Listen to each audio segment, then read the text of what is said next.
ও আচ্ছা আচ্ছা। আর সব থেকে স্মরণীয় এবং মনে রাখার মতো ঘটনা কোনটা ছিল, ভালো লাগার? ও এগুলো অনেক আসলে। আমরা যখন বাইক নিয়ে রাঙামাটির দিকে যাই, আমরা হুট করে কোন জায়গায় গেছি আমি নিজেও এখনো ভালো বলতে পারবো না, বাট হুট করে দেখে একটা বিশাল বড় বৌদ্ধ একটা মূর্তি, এবং সূর্য ওইটার পিছন দিয়ে অস্ত যাচ্ছিল ওইটা, এবং সামনে পাহাড়। এটা যখন সিনটা দেখছিলাম, এটা হয়তো মুখে বলে আসলে বোঝানো যাবে না, বাট ওইটা একটা, আমরা ওখানে প্রায় 20-25 মিনিট ছিলাম, আমরা 4 জন মেয়ে। খুব সুন্দর লাগতেছিল যে সূর্যটা পাহাড়ের পিছন দিয়ে মনে হচ্ছে অস্ত যাচ্ছে, এটা একটা সিনারিও। তারপরে হচ্ছে স্কুবা ডাইভিং করে, স্কুবা ডাইভিং আমি 2বার করছি, মালদ্বীপে একবার হচ্ছে থাইল্যান্ডে। তো এইটার একটা আলাদা ফিলিংস আছে, মনে হয় যে একটা আলাদা জগতে। আর উপর থেকে স্কাই ডাইভিং, যেটা স্কাই ডাইভিংও করছি দুবাইতে।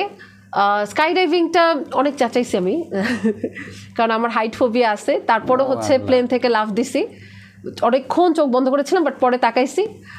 এইগুলোর ফিলিংস আসলে বলে বোঝানো যাবে না, one of the happiest moment of course.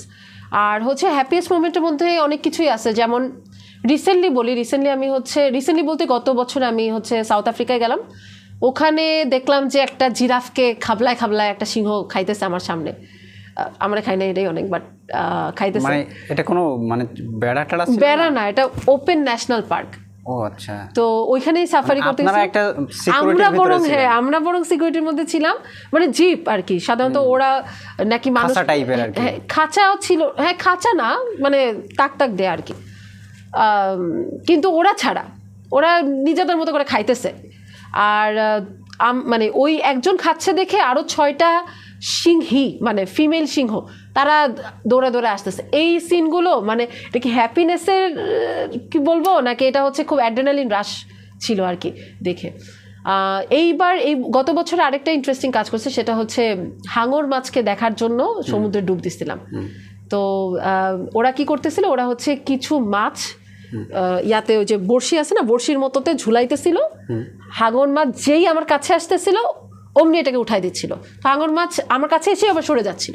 এইটা যখন নিচ থেকে দেখতেছিলাম, আর স্পেশালি দেখতেছিলাম হাঙর মাছ আমার দিকে আসতেছে, এটা কি ভালো লাগার ফিলিংস কিনা আমি জানি না, বাট এক ধরনের ফিলিংস তো অবশ্যই।